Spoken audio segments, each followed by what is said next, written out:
Winter storms continue to pummel much of the United States as power plants are operating at flat out full capacity. But warm weather is on the way for relief, and we will continue to cover these things. Shortage reports coming from you guys from all over. Let's jump right into your reports. Welcome to the Poplar Report. I'm Steve Poplar. I'm an accountant by trade, and these are your reports, the shortage reports and reports from your workplaces.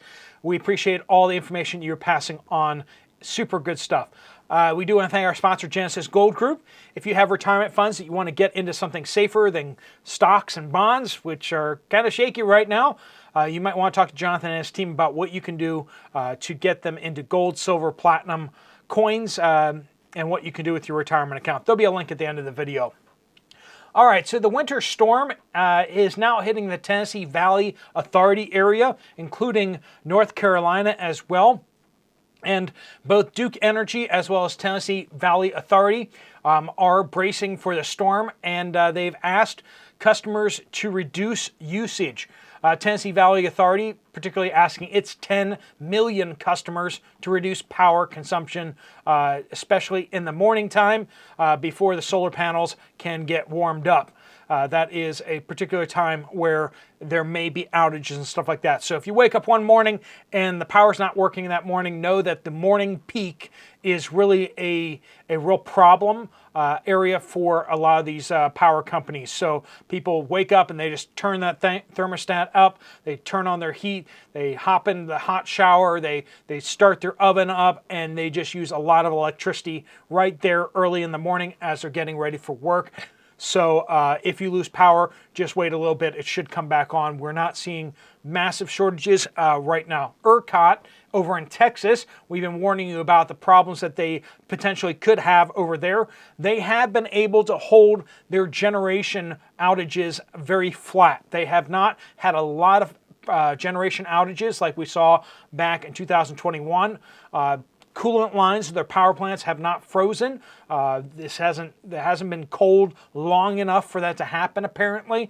Freeze-outs from natural gas pipelines have not occurred in large enough scale to impact power generation. So that's good news out there. And there has not been enough ice to really impact the windmills. So that's good news. It's looking pretty good over there in Texas for the near term, and they're supposed to get some warm up in the near future. So we will keep an eye on that, though. We'll keep monitoring, and we'll keep you updated on what's going on with that. This is a report from Hedge. Just went to the Dollar General here in East Tennessee for a loaf of bread. The cashier was shocked that it was over $4 for a loaf of bread. She told me that while she was stocking last week, she noticed that the $5 olive oil was now $9.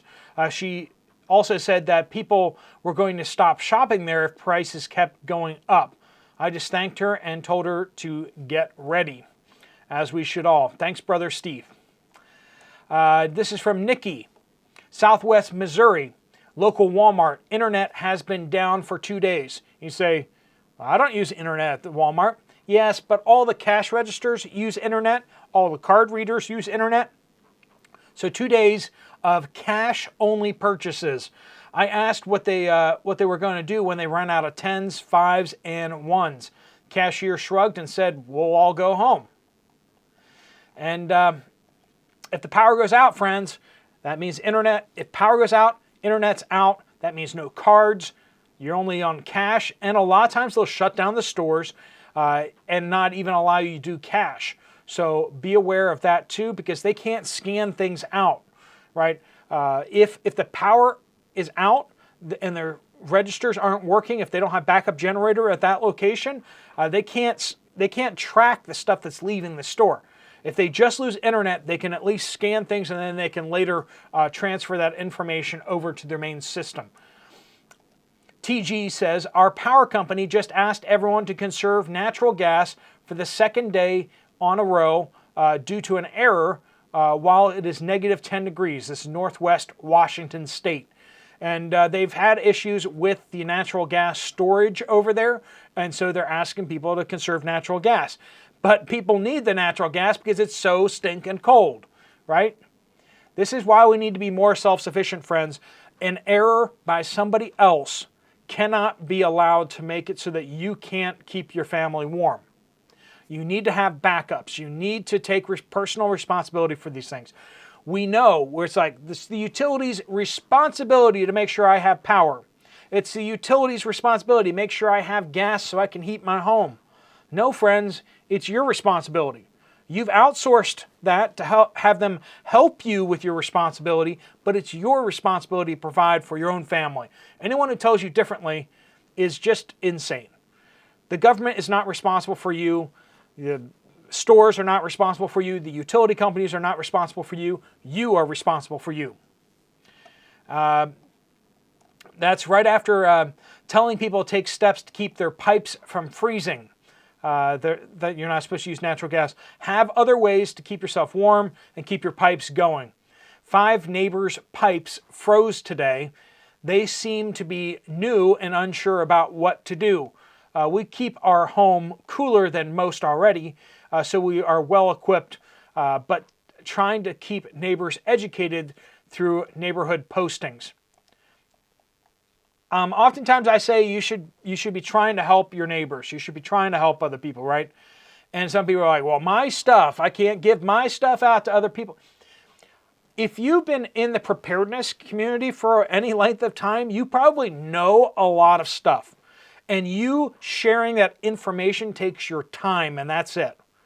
And you sharing information with other people can really mean the difference between life and death for neighbors. Sharing information, especially when they're being teachable, right? When they're in crisis, suddenly they're actually listening.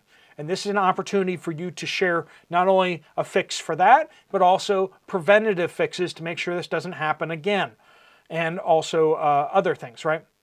This is from a person named Northern. We were without power for 16 hours. At same time, we had 12 to 16 inches of heavy, wet snow. We literally were trapped in our home. I have been a moderate prepper for years. However, I was not prepared for being without heat. Need to do some serious update on that. Nothing like a real-life experience to get me to take action. Friends, please don't wait until you're without heat for 16 hours to take action on that. Simple stuff you can do. I'm not saying easy, but simple stuff. Get blankets. You can never have too many blankets. If you have enough blankets, you don't need heat. Okay? I'm not saying you'll be comfortable, but you can stay warm with just enough blankets. You can get under those blankets and stay warm. It's possible. I've experienced that. I've had my apartment below freezing inside my apartment when I was younger, when I was overseas, because I didn't have enough heat. And I left my sleeping room unheated completely, and it was below freezing in there.